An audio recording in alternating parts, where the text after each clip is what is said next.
mais qui était besoin qu'on ait en 2004, est-ce que les États-Unis étaient participés dans le voyage Aristide aller? Eh bien, nous prenons le livre pour nous dans Alter Press. Haïti.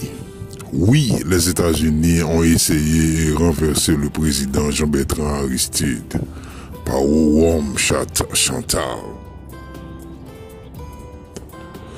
soumis à Alter Press.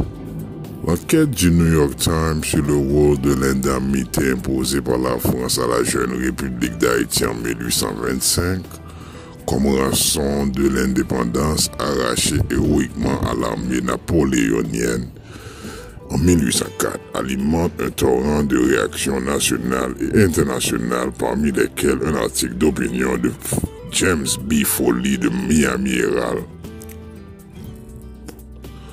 et dont une traduction française a été publiée sur le site internet du quotidien haïtien Le Nouvelliste. Je me suis particulièrement intéressé à ces commentaires car l'ancien ambassadeur américain en Haïti joue clairement avec la vérité historique sur Haïti. Pour commencer, il est complètement faux d'affirmer, comme le fait M. Foley, que les États-Unis n'ont pas essayé de renverser le président Jean-Bertrand Aristide en Haïti et qu'ils n'ont pas collaboré avec la France pour monter un coup d'État contre le président démocratique élu d'Haïti, ou encore que la politique américaine n'a jamais consisté à rechercher ou à soutenir l'éviction d'Aristide et que les États-Unis l'auraient reconnu comme le dirigeant élu du pays. L'histoire déformée. De telles affirmations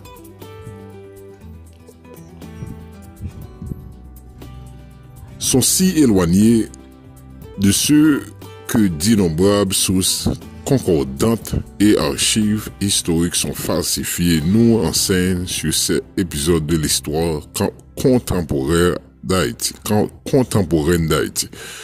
qu'on peut se demander si M. Foley a pris le temps de revoir la copie diplomatique. Son focus est manifestement limité à sa propre mission en Haïti, en remplaçant de l'ambassadeur brillant, Déan Curant, et parmi les actions internationales subversives contre le régime d'Aristide, il ne mentionne que celles manifestes menées par certaines ambassades influentes, comme celle de son pays et de la France.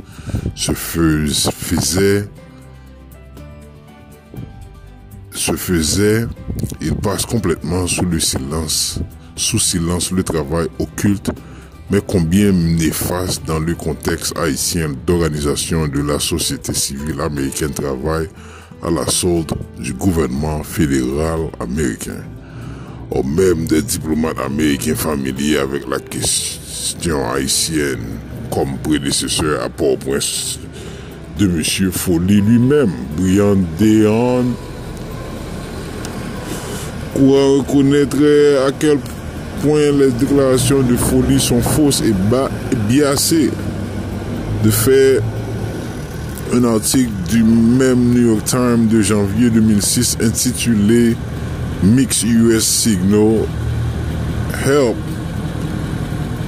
Till Haiti Toward Chaos cité Brian Dean Curran et plusieurs autres sources diplomatiques crédibles sont les témoignages ont permis de jeter une lumière crue sur tout un trafic d'influence orchestré depuis Washington contre Jean-Bertrand Aristide.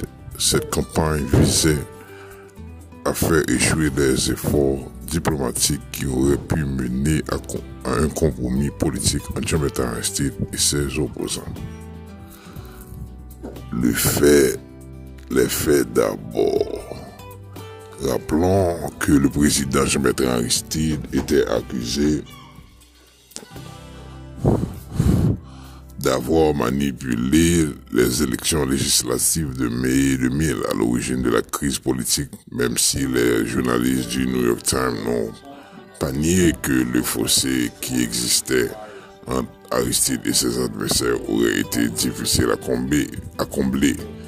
Ils ont conclu que les signaux mixtes du gouvernement américain ont fait basculer Haïti vers le chaos, faisant en cela écho aux propos même de l'ambassadeur américain Brian Dean Courant.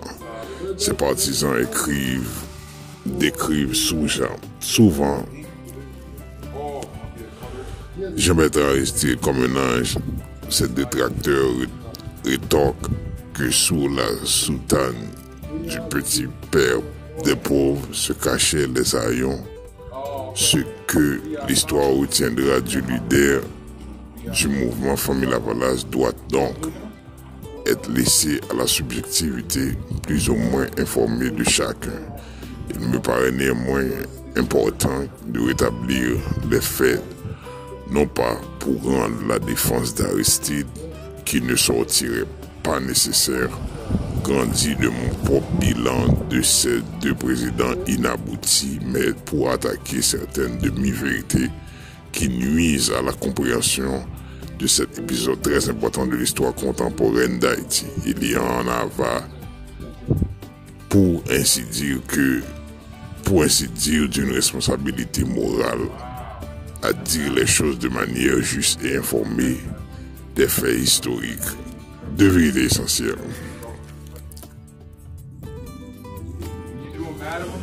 Deux vérités essentielles ressortent clairement de l'article de 2006 du New York Times qui correspondent assez fidèlement à ce que l'on savait déjà au sujet de la crise haïtienne. Premièrement, on y reconnaît que les États-Unis et leurs alliés France, Canada, l'ONU, OEA, etc. ont conspiré avec une bande de paramilitaires haïtiens impitoyables pour renverser un gouvernement souverain et élu en Haïti le 29 février 2004.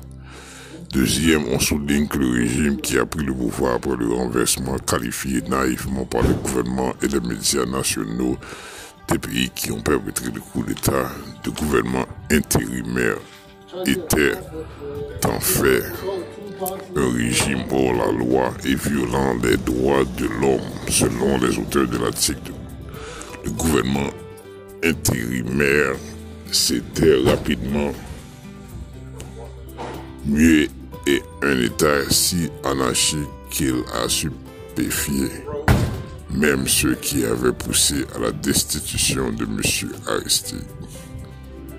Une question persiste sur les circonstances de l'éviction d'Aristide en février 2004 sous la pression conjuguée de la communauté internationale et de la rébellion armée menée par l'ancien officier des anciennes forces armées d'Haïti, Guy Philippe. Pourquoi l'administration de George W. Bush, qui a fait de la construction de la démocratie une pièce maîtresse de la politique étrangère en Irak et dans le monde, n'a-t-il pas fait avantage pour la préserver si près de ses proches côtes, de ses propres côtes? Une ambiguïté subversive. D'un côté, l'administration Bush déclarait toujours officiellement qu'en dépit des dérives du régime d'Aristide, la politique était toujours de travailler avec lui en tant que dirigeant démocratique élu d'Haïti.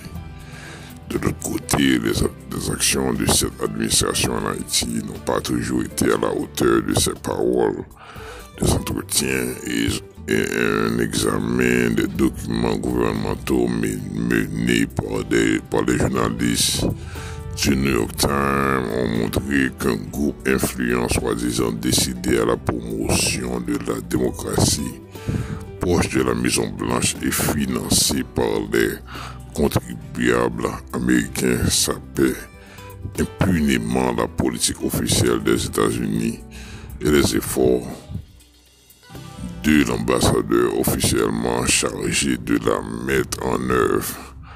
En conséquence, expliquent les auteurs de l'article, les États-Unis ont parlé avec deux voix parfois contradictoires dans un pays où leurs paroles ont un poids énorme.